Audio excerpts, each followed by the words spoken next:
Good evening. We are live at the African Union offices in Nairobi, Kenya, and we are also live on NTV Kenya and NTV Uganda. My name is Zaina Bondat, and welcome to this live forum talking about the El Nino and the impact or the projected impact on the livestock industry specifically.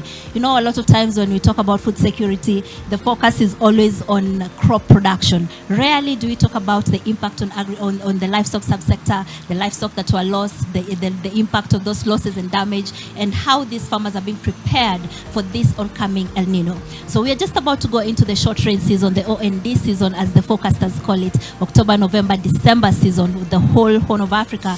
And already forecasters are projecting an El Nino, not just in the Horn of Africa region, but around the world. An El Nino has been projected, and it is said to be as bad as the El Nino that the region experienced in 1997. So what does this mean for the farmers in East Africa? That is what you're here to discuss today. My name is Zaina Bondati, and once again, welcome to this discussion. You can join us live. You can also join us on social media. Tweet me at Zaina Bondati. We'll be happy to hear from you. What were your experiences in 1997 during that El Nino, especially if you're a farmer? Where were you? What were the losses you incurred? And how do you expect to be helped? Or how are you preparing yourself for this oncoming El Nino, which is projected to hit us in between 2 and 3 weeks? So I'd like to introduce my panel right now. Right next to me is Lois Oldukunyi, who is Oldukunyi, I'm sorry. Lois Oldukunyi, who is a farmer from Kajiado County. She has joined us all the way from Isinya in Kajiado County, and she's also a member of our dairy farmers cooperative, a board member of a dairy farmers cooperative, and she'll be telling us a little bit about how they, as farmers, what they know about the El Nino and how they are preparing themselves. And next to him, we have George Masharia, who is a banker from Equity Bank, and he specializes in food and agriculture banking at Equity Bank, and he'll tell us how the financial services sector, what role they play in this El Nino conversation, what role they played in 1997. And next to him, we have Paul Opio, who's also a livestock and pastoralism expert with the Food and Agriculture Organization. He's the regional advisor for FAO Africa. And then next to him, we have a government official, Dr. Christopher Wanga, representing the government of Kenya in this conversation. Dr. Christopher is the director of livestock policy research and regulation, the Ministry of Agriculture, the State Department of Livestock Development specifically. And then last but not least, we have David Maina, who is our host here at the AU today. David Maina is feed and livestock expert. And he has some feelings about why livestock farmers are not involved in this El Nino conversation. So I'd like to start off with the farmer right next to me. Lois, yes. Welcome to this conversation. Thank you. As a farmer yourself, a livestock farmer particularly, do you know what an El Nino is? Yes, I do. What is it? I know, can remember very well 1997.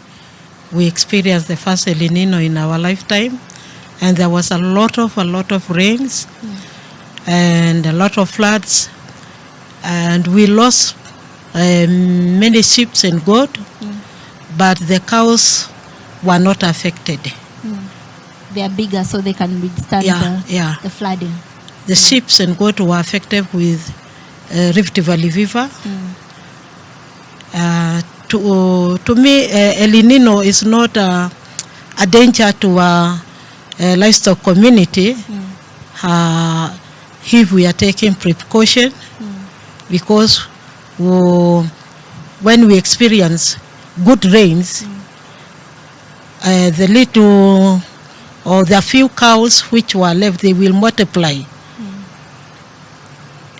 And we are welcoming the next El Nino.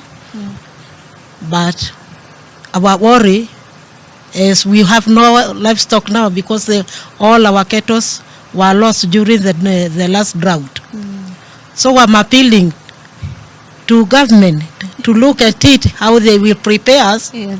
Because if we get the rains and we have a lot of pastures, and we don't have cattle, the El Nino will mean nothing to us. Yes. Yeah. Okay. So I'd like to bring in here Mr. Opio to tell us from an expert point of view, what is an El Nino? Thank you, Zainab. Thank you, listeners. El Nino Please hold your microphone closer to your mouth. Yes. El Nino, as climate scientists say it. I'm a livestock person. Oh, I'm sorry. There seems to be a problem with your microphone. Maybe I could I could skip you for a moment as we figure out your. Hello? Great. Is that Now that's better? Okay. Yes. Yeah. El Nino, as climate scientists say, is a warming of the surface temperature of the sea, particularly the Pacific. But that warming of the sea surface temperature has got implication on global weather patterns. Now, in Eastern Africa, like the situation that we are about to experience, it comes with different impacts. In some areas, we would have enhanced rains, but in certain parts of Eastern Africa, we may have even depressed rains. So our national meteorological organizations, they know the impacts in different areas by countries. Yes. So in simplest term, El Nino brings in a lot of rains, as Lois has mentioned. So for livestock keepers, it's good news. We are just coming out of a drought.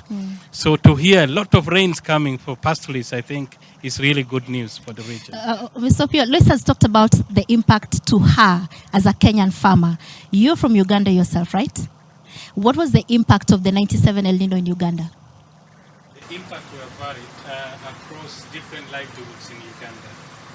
For mainly crop farmers, particularly people living in flood-prone areas, the impact were very devastating. In the sense that a lot of crops were washed away. Your microphone again has disappeared. I see Mr. Mashari is trying to help you there with his microphone. Yes, just somebody will come and pick it up. Don't you Is worry. it better? Yes, now that's better. So I was at the point of explaining the impacts have been varied in Uganda across the different livelihood zones. The impact were really more intense, particularly for people who are living in flood-prone areas. They were able to, most people lost their crops, and a lot of crop byproducts also go into livestock feeds. And in the end, you find also the livestock sector were affected. Areas like Karamoja, flash floods, a lot of livestock were washed away actually because of enhanced rains. Flood areas like Teso sub-region, which absorbs a lot of the upstream water from the Karamoja mountains. Farmer fields were all flooded, pastures, areas where people go for grazing. These areas were all flooded. So access to feed for livestock were also a problem at the time. So El Nino, as I mentioned, brings in a lot of different impacts to different farmers. David, if I could just bring you into this conversation, where were you in 1997? I was sitting there. Form 4 exams. I think it began when we were just beginning, and the rain stayed with us until we finished, then continued into the December holiday. Did you have any... So must have been almost getting an ID by then. Almost getting an ID? Yes. Did you have any livestock you lost in the process? No, I think for the highlands it was a bumper harvest for the T-zone where I come from. There wasn't a lot of threat for any floods apart from erosions, rivers getting out of the limits, and a lot of alert on drowning and kids playing around the rivers. So, but most of it, in the end, people are looking back with a lot of excitement about the short-term crops like the potatoes, the tomatoes, and of course the tea, which benefited a lot from the water. So I think for where I come from, it was exciting, and perhaps even today, and for them would be any focus on El Nino would be a great news on the positive side. You're from the Central Highlands of Kenya. Central, yes. One of the impacts that it said that the Central Highlands were some of the worst affected in Kenya, and there are parts of those areas that, by the way, today you can't grow nduma anymore. Is it because of the landslides? Right? The landslides? Yes, as a result of the massive soil erosion that occurred because of the loss of the livestock. Myself, I think I was in class 4 at the time in 1997. So, Dr. Wanga, you had Loisia's appeal to the government to prepare them as farmers. So let's talk about awareness. Do you think you, as the State Department of Livestock, have told farmers like Lois here how to prepare for this El Nino, or how are you preparing these farmers? Thank you very much, Zainab. To be very, very important for all of us, especially the Kenyan farmers, whether crop or livestock, to be aware that El Nino has its massive advantages, and yet you can also incur losses. While public information may not be sufficient, but I want to believe such a program is extremely critical in bringing to the fore the measures we may take as a country, as members of the public, to protect our crops, to protect our livestock, to protect our fish from the effects of El Nino. The most important that our farmers need to appreciate, the way today government is structured, the issues agriculture, livestock and crops are played at two levels of government: the county government and the national government. The national government will be very strong on policy, regulation and disasters. And it's always not good to plan for disaster. Although we have contingency measures to address specific scenarios, whether it's floods or any other occurrences, but it will be extremely important for all farmers to take precaution, especially those who live in lowlands, because it will be very sad that after such a severe drought that has ravaged our livestock, and then we lose even a single sheep or single goat to floods. So since the flood-prone areas we know as the farming communities, it is extremely critical that our livestock resources, especially, like Lois said, the short ones, sheep, goats, chicken, are kept away from the flood-prone areas so that we avoid scenarios whereby our animals are going to be swept away courtesy of floods. But the flip side again is to encourage farmers to look at the advantages, and as part of mitigation, harvesting of the pasture that is going to be a byproduct of this severe of the heavy rains becomes a real advantage to us. And therefore, as we mitigate the threats of El Nino, we must think about having sufficient stores of the pasture that may arise.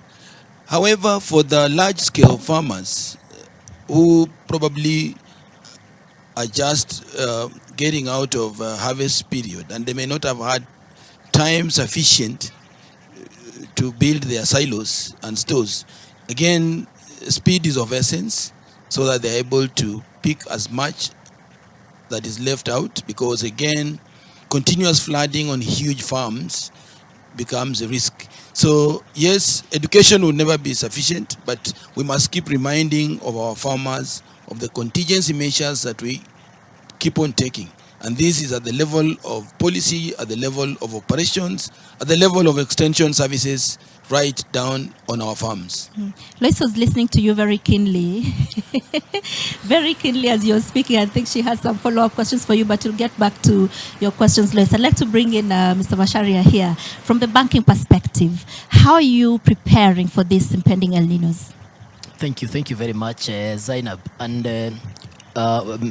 just to probably mention something about 1997 before I even come to that question briefly. In 1997, I grew up in rural Kenya, and one of the key memory that I always have is how vehicles that would transport milk from farmer milk collection centers could not actually be able to access the collection centers. And what that meant was that farmers had either to trek for kilometers to deliver the milk to where the nearby tarmac road was. Alternatively, they pour the milk, and that's something that has always been memorable in me. Now, coming back to your question, in banks, I think one of the key highlight is that we have to prepare farmers, and particularly those who are actually using fodder from their own farms, that may be requiring some stocking or additional production of forage fodder. Now, one of the key highlights in the recent years that we have seen as financial institutions is instances where farmers would actually be caught unawares, not only by heavy rains and flooding, but also by issues to do with the prolonged dry spell. And so what the lessons we have learned over time is how can we be able to empower the farmers to be able, one, to know that there is need to stock up feeds for the future days, but also importantly to assure them that, because most of the times you realize that the farmer relies on income on a monthly basis if they are selling milk to be able to continue buying fodder. So where they are not able to do that, then as financial institutions, we come in and shield them by giving them credit that can be able to allow them to stock up in preparation for such kind of instances. Most importantly, also supporting them on ensuring that they can be able to grow more, especially the short-term fodder crops that can actually run during that period of long rains or floods. Okay. Thank you. David, you talk so much about fodder, given that that's your area of specialization, and you are encouraging, you're putting out a call for livestock farmers across the region to stock up on this fodder and this feed. Do we even have enough to say we are going to stock up? Yeah, let me start by saying that we're in a continent that has the highest need that would benefit greatly from a stable livestock sector. Our need for nutrition, in which we are below target. Our need for employment. We have a huge unemployed young population. We have a young population across most of the countries. Kenya and Uganda are actually leading the pack globally in terms of young population, people who need to eat and be healthy and work. Mothers who are in their reproductive age, they need to eat, and therefore the demand in the continent for animal resources is very high and is increasing. FAO is here. They have predicted more than 200% increase in the demand for animal livestock sourced foods by 2050. Now, what do we mean? If we have this potential benefit as a continent, therefore we have the greatest need to have a stable livestock sector. But on the other hand, we don't have it. We have a sector that is very easily manipulated by the weather patterns. When the extreme is good, then we have a good sector. When the weather goes to the other side, when we have drought, we have cows dying, we have people being displaced, we have lives being lost. So basically, we are defined so much as a sector by how the weather looks like. Now, this discussion today must begin to address how do we separate the weather patterns from the stability of our livestock sector? How can we be independent of the weather patterns? And some countries in Africa have managed that. So it's possible also for us. So we have a need to be able to make aware everyone who is listening to us today. And I'm happy that Uganda is listening because the region has suffered greatly from the drought. We only got some rains this year. Imagine how much we lost in the other drought. We have not even recovered. Mama Loisia has said that she lost all her cows. Yes. From 270, she was left with 30 animals. Yes, She's evidence today that a farmer, a pastoralist, people who are in daily zones who are dealing with livestock, rearing every day as their livelihood, as the only thing that drives their lives, they lost animals out of drought. We have a period of rain. People are happy. We have forgotten that we have come from such a disaster. And now we have a rain that is coming and is going to convert all the hay and straw that has not been harvested to date into post-harvest loss. Can we afford that as a sector? That's why we are happy to have this meeting, that you can warn farmers, stock now. And that is only in the short term. In the medium term, in the long term, we have to have a conversation on how we delink our sector from the weather patterns. Lois, you're following very keenly. Have you started stocking up on feed for your animals? Well, We don't have any grass to stock by this time, because the last rain which we received was very minimal. And there are even some other people who have already migrated to to Mombasa because of there are no feeds in their ranches. So when you are talking about El Nino, we are really waiting and very eagerly praying to God, let the El Nino come, so we can have enough grass for the little cattle which were left by the drought. So and I thank God for this opportunity. I'm appealing to the government, the national government and the county government. And now because we have our banker here, Equity Bank, of which I'm a member of that Equity Bank, we need your help very urgently.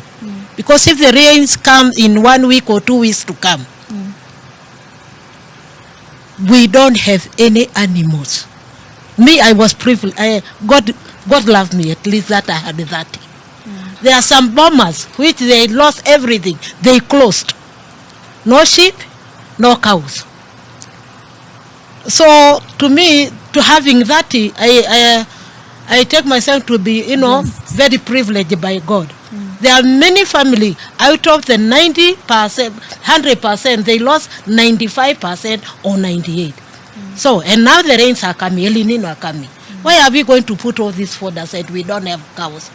So I'm appealing, if God is bringing us rain, is giving us good rain, let the government also come to help us to restock our livestock. Yeah. So Dr. Wang also mentioned about awareness on the ground, happening on the ground. Have you... We had it through the meteorological government department, that is El Nino is coming, and we are prepared for it. Because our life, or the way we are brought up, when it is raining, if your cows they are on the other side or the river, they better stay there overnight instead of crossing the river, because this river will sweep all your cows. Yes. So we know the danger of crossing the rivers when it is flooded.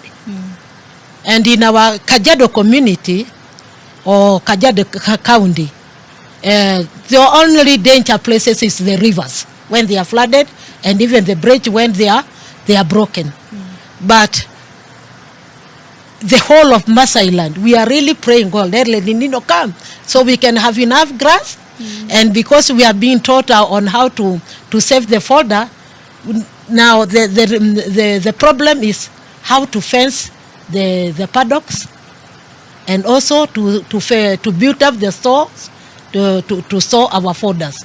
So we need our government to come to the ground, interior, so they show us how to preserve the fodder and if your water harvesting. Because all this water comes and goes to Mombasa, then we are left with nothing.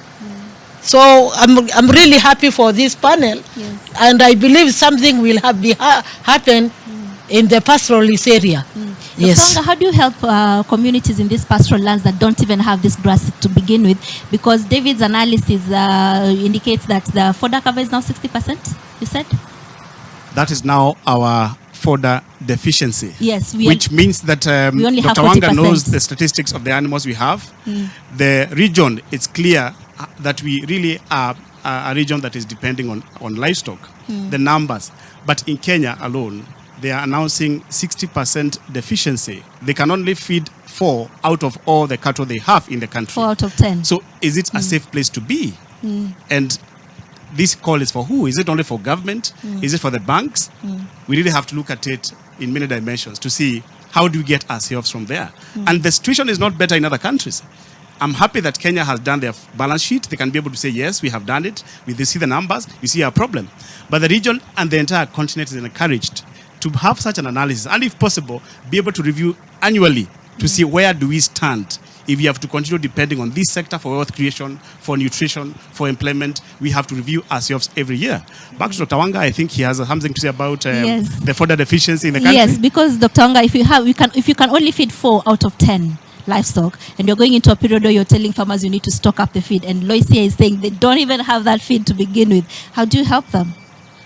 I think this is very important for the viewers to appreciate that the animal feeds balance sheet is not a permanent status.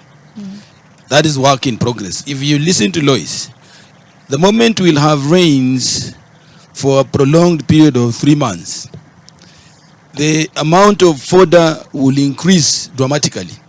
So we as government and our stakeholders, animal owners, we must close ranks. And this is probably where I'll also want to call upon our extension officers, especially where they exist, to take this up. The challenge Lois has given us. We must be able to train the animal owners on how to harvest water, how to store fodder, how to prepare silage where it's possible, so that we can keep this fodder for as long and be able to improve on our animal feeds balance sheet. Because this is a very critical input in livestock production. Like if you look at where the government is focusing on, you have heard Kenya is 80% arid or semi-arid. Only 20% is properly supplied with rain. And therefore, we have very serious interventions aimed at making sure this 80%, which is arid and semi-arid, like Kajiado, where she comes from, is useful. And the usefulness is based on major factors of planning. And within the livestock space, I wish to inform Kenyans that we are working on a very robust livestock master plan, county specific, regional specific, and integrating with our neighborhood and all the resource lines, looking through all the value chains within the livestock space. What are the needs of cattle? What are the needs of donkeys? What are the needs of camels? What are the needs of sheep and goats? And what are the populations in the respective counties? And therefore, the balance sheet that we have, the one that we'll be updating every year, is it able to be sufficient? And that is the area that we will be able to close ranks and make sure that Lois and other farmers will never lose animals again, where we'll be able to look at the balance sheet and come to your farm and convince you, please, the drought is going to be 9 months, you lose these animals. And in terms of project interventions, viewers, I want to mention that there's a very critical program called DRIVE, De-risking Livestock. And this drive aims at enhancing resilience within the arid and semi-arid communities. And investment in pasture is one critical area of interest. And therefore, I want to invite all of us who are investing within the livestock sector that equity is there, the Kenya Development Corporation is there, the Kenya Commercial Bank is there, Cooperative Bank is there. Kindly, there's a huge opportunity in bulking and doing hay preservation. I will tell you, when we are trying to do interventions in areas like Wajir, Garissa, Mandera during the drought period, it was very interesting. We could not get any hay all along. You do almost 400-500 kilometers to access hay. So I was imagining if an entrepreneur within the Garissa space, the Tana Delta, where you can find a bit of fodder even during drought, had invested in bulking hay, that would be a multimillionaire. So the opportunities come with this, and that's why I want to invite our investors in the livestock space that the biggest opportunity you have is making sure the farmers can access as much hay and fodder as they can. And the secret is simple: harvest when it's plenty and store, and now sell at your own pleasure. So the investment is in storage and preservation. Great. We have to take a quick commercial break now, but when we come back, we'll allow Lois to ask you questions. She looks like she really wants to ask you some questions, so we'll allow her to ask the government official here questions. Remember, we're live on NTV Kenya and NTV Uganda, and this conversation still continues on social media. You can find me at Zain Wandati, Z-E-Y-N Wandati. Give us your comments, your thoughts, your questions, and we'll put them to the panel. We'll be right back after this break.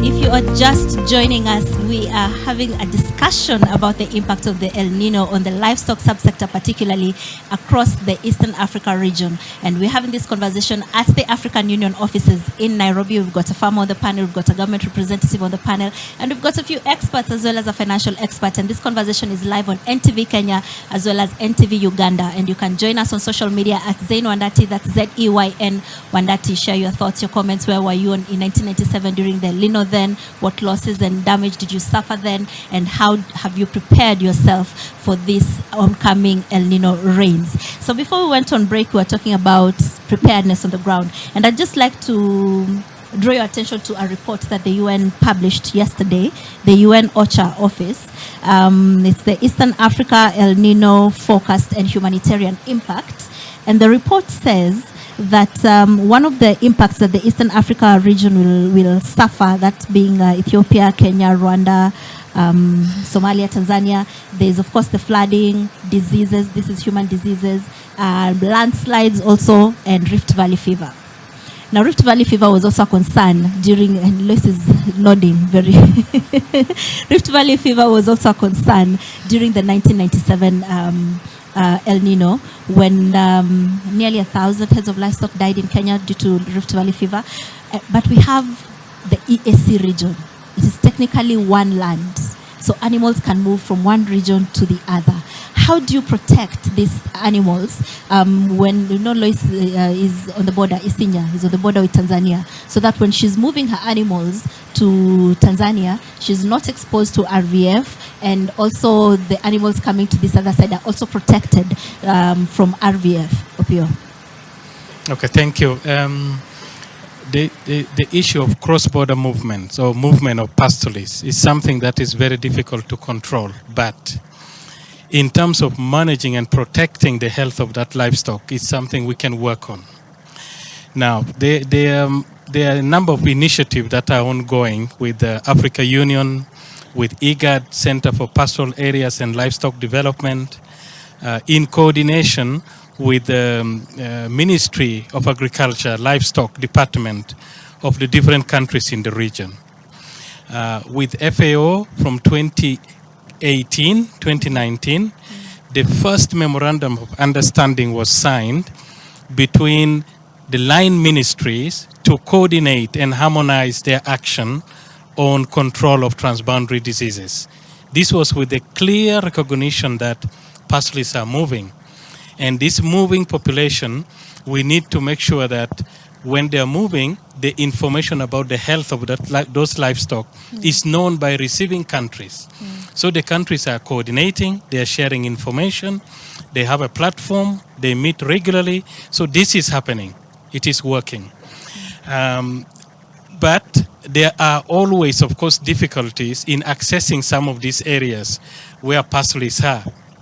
Sometimes, like now we are talking about El Nino, you will find roads, access to pastoralist communities to deliver those services becomes a problem itself. But the Ministry of Livestock in different countries have gotten ways to navigate around that. And that has always worked. But I want to go back on the issues of numbers in terms of feed resources. I just wanted to weigh in there because FAO and the line ministry in Kenya, in Uganda, Somalia as well, and Sudan, we have been working very, very strongly in trying to inventorize feed resources that we have in the region. And I can tell viewers very categorically, to reinforce what Dr. mentioned here, that we have feed deficit in a number of countries. Kenya actually has a negative feed balance, meaning you have more livestock than the feed that you have. So the message that the ministry is passing in terms of El Nino is coming, harvest, keep the feed that you have. If that is not done at the backdrop of a country with already less feed resources, you can see the impact that it will have. Does Uganda also have a feed deficit? Uganda, fortunately, is the only country with a positive feed balance. Yeah? But that said, it doesn't mean Kenya has a lot of potential to enhance its feed resources. Okay? And what am I saying? There's still a lot of post-harvest losses, which Dr. was talking about here, which if we minimize that, and those losses are converted into usable feed for livestock, I think that would go a long way in addressing feed gaps. Just to give figures, Kenya produces 46 million metric tons of feed annually. That's the feed balance, total feed balance for Kenya. But Kenya requires 55 million metric tons to feed its entire livestock population. So we are still in a deficit. So you're in a deficit. That's why it explains also mobility. People have to move to access some of this additional feed across borders. Okay? But the potential is there. Now, Sudan, Ethiopia, and Somalia, they also have negative feed balances. But potentials are there. As a region, I think if we work together, using the data that we have, enhancing and leveraging on private sector, the banks, and promoting entrepreneurship in the feed sector, I think we will meet that gap. But do you think we actually have the time to do something between now and when the rains hit us? The focus says maybe in the next 2 or 3 weeks, these rains will hit us. Do we have the time to actually generate this feed quickly? We do have the time right now if consistent messaging goes to the communities. Because right now, the situation is we have not yet received that heavy rains. People can still prepare. As Joyce was mentioning, there's still opportunity to move to higher grounds, for example. Okay, there's opportunity to speak peace to other communities where you can access feed when flood comes and sweep away your grazing areas. I still feel there's time for communities to organize themselves and harvest, store quickly, or move to higher grounds and avoid the impacts that floods, water may bring. You could allow me to weigh in on that because, and I hear you, the aspect of time shortage is actually real. But then that doesn't mean that no interventions can be made. If you look at the last maybe 6 or so months, Kenya, for example, and I acknowledge that most likely it could be the same in Uganda, has enjoyed a relatively good climate or weather, and there is quite a bit of good production. So what that means is that there are some areas today that have enough fodder, grass, hay stored in barns. But there are other areas like Kajiado, as Lois has spoken to, that may not necessarily be having that. But how much time does it require to move hay grass from, say, Eldoret to Kajiado? I mean, it's only 6 hours on the road, right? If the road is good. Exactly. So what then that means is that we may want to see how can we be able, as of course the government, private sector like ourselves, how can we be able to support that particular intervention? And at Equity Bank, for example, if I would say, one of the areas that we are really trying to sensitize farmers on is if you don't have that, structure, quickly, do a mabati shelter and we fund you to procure that. Okay, a quick intervention. Go to the livestock feed or other fodder and hay traders, because we have, the good thing is that the livestock sector, and I think Daktari would agree with me, has really evolved over the last couple of years. 10 years ago, you couldn't see anybody selling hay. Today, we have a lot of them. So you just need to make a call. As you are creating a structure for storage, you can be able to get a truck being loaded at the same time. So by the time you are completing, then the hay is already in your farm. So I think that is an area that really farmers need to pick up very easily and very quickly for that matter. But of course, earlier on, I think during the break, Daktari was mentioning that we have pastures that can grow within less than 30-45 days, bracharia grass and all that. So how quickly can our farmers come in and invest in such kind of short-term fodder crops and quickly be able to produce. But I think the 2 weeks or 3 weeks that are there, if you ask me, I would say, or I would encourage farmers, look at the pockets that have excess and move that to your area. But even those who have excess, it could be a regional excess, but not the individual farmers' excess. So if you are an individual farmer within such areas that have excess, then you better procure and have it stored in the farm. And we are happy to come in and support those kind of interventions. Yes. Yeah. David, somebody here on social media goes by the name Kakana. Kakana says, this conversation is worrying me now, thinking about the El Nino. So should farmers be afraid? Yeah, and I think I'm happy that that comment is coming up now, because this conversation has a call to action. And the call to action is to farmers, actually. And I think he's a farmer. If you look at, there's a structural difference between Uganda livestock sector and Kenya. And one of the most glaring difference is that you find that the area that is a hub of dairy and large-scale production of livestock on the western side of Uganda has a bit of pastures. So you see large tracts of land with a lot of pastures. And if you look at the marketed fodder, like what you see hay in bales, residues of wheat straw and barley straw, you don't see a lot of hay stores on the roadside selling hay because the structure is different. And I hear Paul saying that they actually have a positive feed balance in Uganda. It has to do also with the structure of that livestock sector. Kenya relies a lot on Uganda for animal feed. Now, coming to Kenya, you see a lot of areas producing dairy, smallholders, intensive production, and we have also a lot of growing commercial production of both dairy and beef. If you see feedlots are coming, they're emerging. I think the banks are receiving requests to fund feedlots in areas like Kajiado and others. So all these farmers have had very short time to be able to pick the hay that is being built in the farms, because we had a drought, then we got some rains, and the hay grew. And then we have a very short time between when the rain stopped and the sun was shining. Now you say, and of course, according to the forecast, that we have 2 to 3 weeks. Let's just say 2, because they are predicting beginning of October. And this window is closing.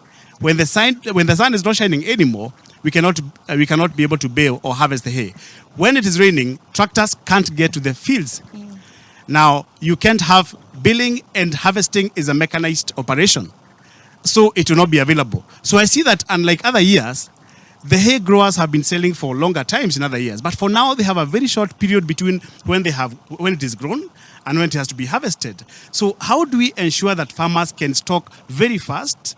And I plead with George, because he's here. You represent the banking world. In Kenya and Uganda, you have Equity. Relax the appraisals. When a farmer comes, he's nodding. When a farmer comes and says that I want to get a loan to go and get as much hay as possible and fill my store, relax that appraisal. Don't look at them in the eye of somebody coming to take a loan to start a dry cleaner. Yes. This is actually a survival. Our sector has existential threat because of fodder. So banks must be able to say, let me put aside the other appraisals and look at the fodder, because we have a very short period. Have been known traditionally to look at farmers as high risk. Now this is also a call to the banks, and I think George is going to get, he has a right of reply for this, that banks can also be able to look at it with a different eye and see that we have a short time to get all the fodder coming to the farm. Let me tell you how the loss looks like. The loss is that the commercial fodder producers, the rangelands of Narok, of Nakuru, all these areas of Meru, Timau that have been producing fodder. And I say that I want to focus on Kenya because of the high incidences of marketed fodder. If it is not harvested, we are losing millions of tons of fodder that could have been consumed in this sector to help us cushion ourselves against a future disaster. But that one is going to be lost unless it is picked. Now, something else that is very characteristic of Kenya commercial fodder producers, they don't put stores. They expect that when it is ready to harvest, that farmers can come for it. If they don't come for it, they have no storage. You can imagine someone building a store for 200 acres of hay. It's impossible. So it has to be taken by multiple farmers to go and put in their stores. Not just farmers. How about cooperatives? These are aggregated groups. They have farmers around them. The cooperative of Mama Lois, they closed from 16,000 liters of milk a day to 0. Their neighbor is Kajiado, from 60,000 liters a day to 0. Why? Because of fodder. If they have a store near them, they would rather lease a space and just stock. If there are some idle buildings where hay can be put, even if they don't own them, lease the stores and put fodder. Let the county get some emergency funds and buy fodder for the farmers. Because if you don't buy, then the post-harvest loss on the part of production is very high. How about the counties themselves, the cooperatives, the farmer associations? I think we have a very short period and we have to buy as much as we can. Thank you very much. If in normal circumstances, the pastoral lands often suffer, even in the absence of an El Nino, they often suffer food shortages.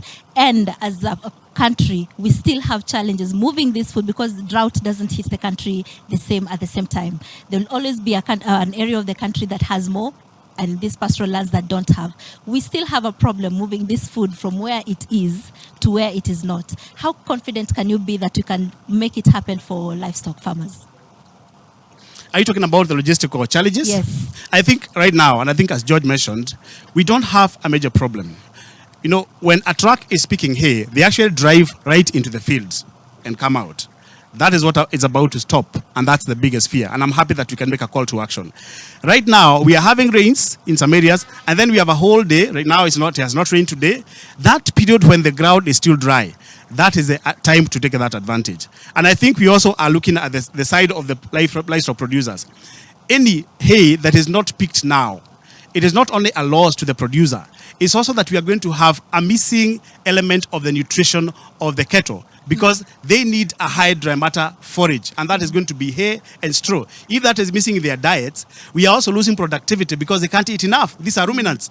They're going to be eating the weeds that are growing during the rains. They're going to be eating napier. Now, we have livestock experts here, I'm in the side of business. They can tell you that without that component of a high dry matter fodder, they are underfeeding.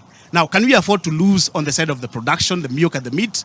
At the same time, we are compounding the post-harvest loss, which is already glaring at 40%. So I think there has to be something to be done in the next 2 weeks. As long as the grounds are dry, the roads are there, let's do what we can do in the next 2 weeks and save the country, save the region from an incoming disaster. Dr. Wanga, what lessons have we picked from 97 that we will be building on to prepare for this El Nino? Thank you very much. I think there are two phases to El Nino. We've spoken quite a bit on the fodder. I would want to begin with your initial question.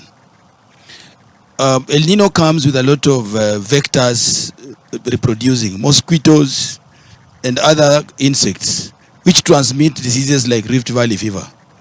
And it is critical that we, as both national and county government and the members of the public, beware.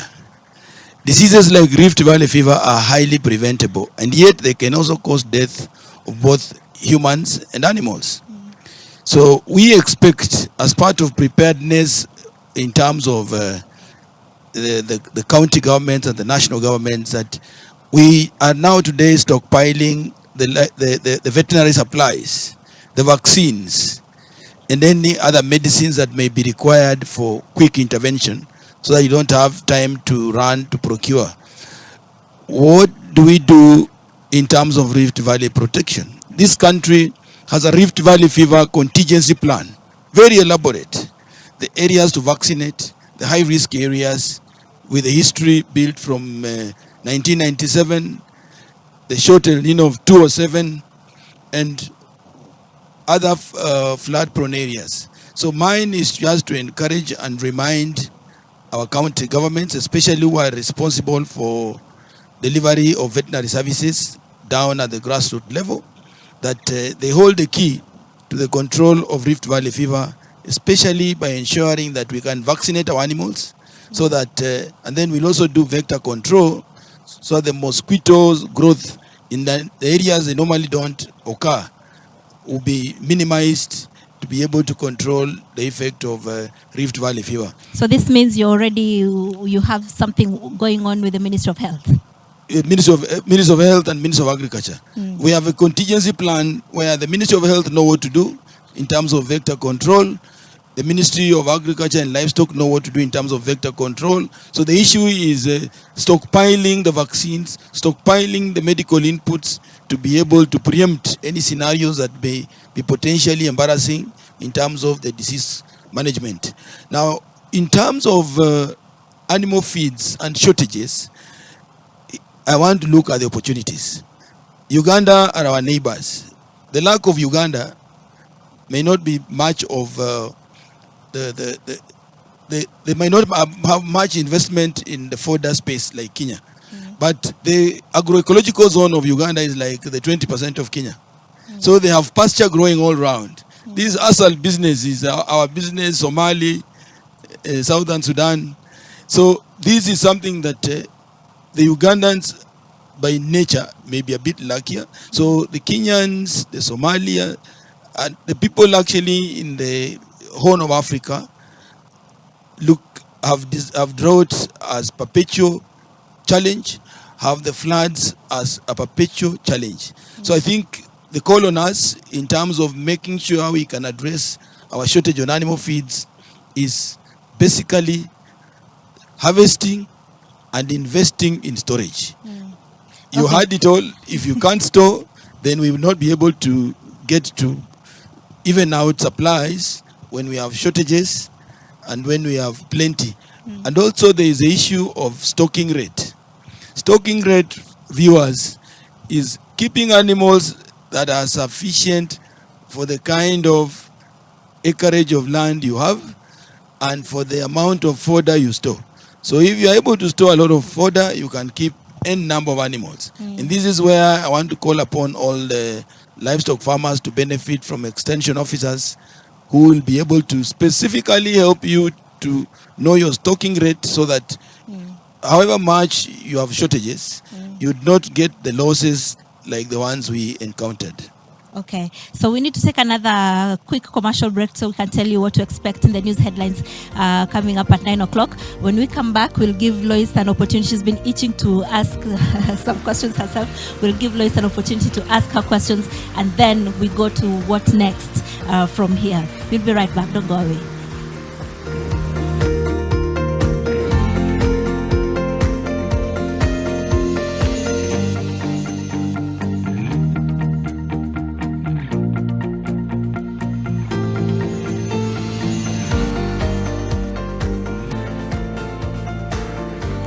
Welcome back. We are now in the final minutes of this conversation, and our farmer here, Lois, has had quite, has followed the discussions very keenly, and she would like an opportunity to ask some questions to the panelists. Lois? Oh, thank you very much. My question goes to the Daktari. Hold your mic closer to your mouth. Daktari, my question is this. I'm here on behalf of Oldili dairy farmers, and I'm glad to inform this panel that we have little knowledge we gained from SNV, who taught us how to grow various types of grass, and they even donated the seeds. And last rainy season, that's April to May, we planted those seeds, but there was no enough rain, so the seed all died. Now, they are also preparing us to plant more seeds and even putting them necessary. Tomorrow, they are there to teach us how to grow them on seedling. So my question is this. If we grow these seeds or the fodders, and we don't have the know-how to put up the mabati shade to store the fodder, who will come to our help, especially we women? Because, you know, our men, when there is drought, they have all that power to move their cattle even to Mombasa. But the ladies are left home with their children and no milk, no cow to, they don't even leave one cow to milk for the young children. And because we have a very big land, now the Maasai ladies, especially those from the cooperative, they own a small land, maybe 1 acre or 2 acres, which has been allocated to them by their husbands to grow the seeds or the grass. The main problem is how to save them, or to save the hay and the silage. The most shortage or the problem is the funds, because the women don't have title deed to go to bank and get the loan. Yes, yes. We don't have that. You are given a lumber, your husband, but not the title deed. And if you go to bank, they need the security. The security is the title. So how can the Ministry of Livestock and also the bank come to help the ladies, especially this time now we are expecting good rains, at least to restock one dairy cow, and at least to build a small shade where we can restore the fodders. Because as the banker said, how can they bring the hay within the 2 areas, 2 weeks time, so we can buy them and restore for our cattle. That is not a problem. The problem is the pocket, but there's no money. The ladies don't have money. But if there is other terms, good terms on how we can be funded to put up the stock, we are ready. We are ready to change.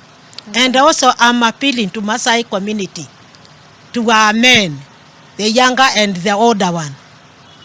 Please, the last drought has taught us a very great lesson. It is our time now to change. Whether we like it or not, we don't have to keep all those cows, 300 cows, and you continue feeding them and they are dying every day, you are left with nothing. It is just like a child going to school to class 8 and then she come back to start nursery. We will never progress. So we better change our lifestyle, our mindset. If the Nino come, the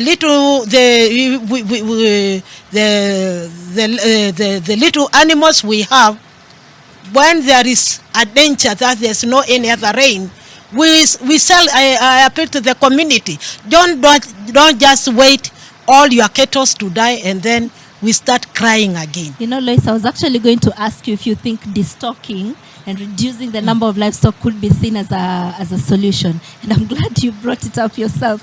But now I'd like you to give them an opportunity to respond to your question. Dr. Wanga, you could go first. Yeah, thank you very much. I think Lois' concern is very, very genuine. What I want to encourage Lois and other lady viewers, the banks today have become more modern, and the cooperative societies are even better. Not to mention the Hustler Fund. You see, the character loans are now in full force. Table banking, you can self-guarantee, so the issue of title deed for small loans now no longer arises.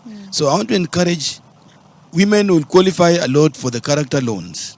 If you can focus on those character loans where you co-guarantee each other, you don't need a collateral, then to me this is going to be an easier, quicker solution in terms of accessing funds, because livestock, we are slowly convincing the banking institutions that it has intrinsic value.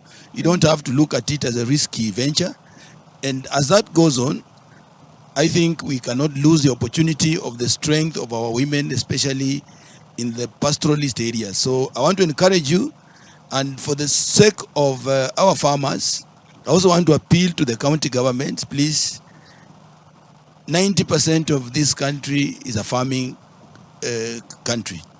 And it will be key that we have extension officers to be able to be available to help our farmers in terms of advising how best do they do their seed. And irrigation does not have to be huge equipment.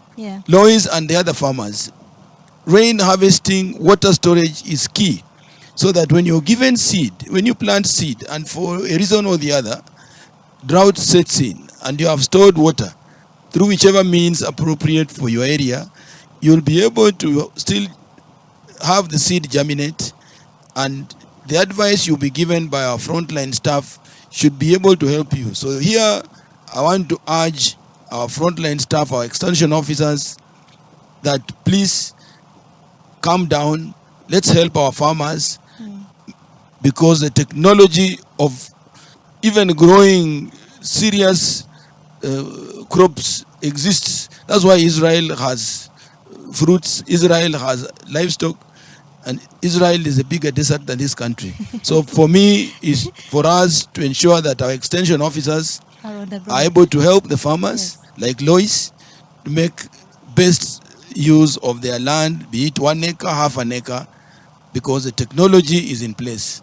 So Lois, don't give up. I want to encourage you. Go right ahead. If you have no collateral, go for character loans. You still be able to do the little that you targeted to do. Okay, Mr. Masharia, are you convinced that livestock sector is not a risky venture? Yes, definitely. I am convinced. And let me say this. Majority of all of the most successful small and medium scale farms are actually run by women. When I hear Lois pleading for the, on behalf of women to be supported to be able to save their livestock, I really feel that actually this is something that is really overdue. And important to note is that we acknowledge as financial institutions that women do not necessarily own properties, but they are the ones who actually take care of the properties because they are always present at home. And when you help them or support them from with finance or financial services that are able to to bring the businesses to stability, then we know very well that those farms will always succeed in the long haul. But of the importance, I think the behavior of borrowers is what actually helps banks to make a decision in terms of how and what level of support we can be able to give them. And going by the story that Lois has given about her cooperative, it means that she has membership that is actually committed, and I'm sure this is replicated across board, not just in her own cooperative. And when we go and see the kind of work that they have done in the past, we use that as the basis of supporting women. The way Dr. Wanga is saying is actually real, that when they come together, we use what we call social guarantee to support women. But most importantly, even when they are individual farmers who are not necessarily attached to this women group or cooperatives, they can be able to access their own individual limits from the banks and be able to actually buy whatever is required for purposes of stocking. We have recently, for example, if I could give just an example, partnered with some fodder traders within the bank, and we have agreed that during this window between this month and the kicking in of or off of the El Nino, we will support anybody who is keen to stock up, because we know if we help them to stock up, they will not lose the livestock. But also importantly, the product that they have been selling, which is coming out of the livestock, will actually be saved, and their incomes will always will obviously be saved. So you and Lois need to have a chat after. Definitely, yes, yes. Okay, yes. so we are just wrapping up. So I'd like all of you now to get to your final thoughts. So David, I would like to start with you. Just in about less than a minute, what do you want us to remember? Yeah, I think our fodder situation is not only a problem. It may be seen as a problem on the face value, but I think it's also an opportunity. At the region, we lost over 9 million cattle. Now, that would have required about 10 million acres of land to be cultivated for those cows for this cattle to have been saved. So, just imagine an enterprise of 10 million acres of fodder. How many people employed? How many banks lending? How much insurance covering, underwriting that? It's a huge opportunity. And for Kenya, 2.5 million cattle that we lost in the last drought. In 4 seasons of less rain, we lost 2.5 million. If you look at the value of what we lost at the regional level, that was more than what Uganda exports in coffee, and is the second largest exporter of coffee in Africa. If you look at Kenya, 2.5 million lost in cattle. In 4 seasons, it's equivalent to what supports 2 counties in a year. That's a budget for 2 counties. 12.5 billion shillings that was lost. We could have required less than 1 million acres to cultivate fodder and support those cattle would have existed, would have continued living if we had that kind of investment. Now imagine that if it was supposed to be supported by a bank, investors, insurance, employment, nutrition. It's a huge opportunity, and I'm inviting anyone who could see this as an opportunity, because it's not only a problem, it's a big opportunity for many actors in the supply chain of fodder. Thank you. Dr. Wanga, in a minute, what do you want us to remember? The future is livestock. If we utilize the focus under the bottom-up economic transformation agenda, within the livestock space, we have the dairy industry, where we're looking at doubling our production, moving our exports up to 1 billion liters of milk. We look at the leather industry, mopping up all the 18 million skins, 3 million hides and skins, and transforming all that into leather. And this would transform into a multi-million export in Kamana. We are looking at doubling the meat supply from our livestock. So this is an area of investment, and as I spoke to earlier, a roadmap to this, focusing on each and every value chain. We are working on a livestock master plan that is going to inform all investors within the livestock space to be able to make targeted investments in whichever value chain based on available and accurate information for you to have return on investment. And maybe the banks now will be able to put their more money on us, because we'll be much more predictable as we hope to have mitigated risks. And for the farmers, livestock farmers, please, you have sufficient professionals. Make use of them. We have enough veterinarians, we have enough animal production. Make use of these people so that we are able to transform the livestock sector to what should give us money in our pockets, food, and all we aspire from this very, very critical sector. Thank you. Paul, your final thoughts? Animal feed and feeding accounts for 70% of the cost of livestock production. The data we've given should not be a worrying trend for the countries. There are opportunities in the feed sector for people like Lois and younger people to be involved in the feed sector. And the sector has a potential to even employ more people so that we can produce clean, safe, and better livestock. And there is hope for this region. The Africa Continental Free Trade Agreement is there. Kenya is party to it, Uganda, all our countries. So there's hope there. Let's just invest in this potential that we have, and then let the feed sector also serve its purpose in building the economy of the countries. Yes. So unfortunately, we've run out of time. So we need to say our goodbyes and then get into the bulletin. I'd like to thank all of you for making time to be in this discussion. I know Lois still has a couple of questions to ask each of you. She'll ask you privately. Thank you for joining us on NTV Kenya and at NTV Uganda. You can still keep this conversation going at Zaino and Dati. I'm sure you can also tag the AU your questions, and they'll be able to answer what this means for you. My name is Zena Bondati. NTV Tonight is coming right up with Olive Barrows. Do not go away.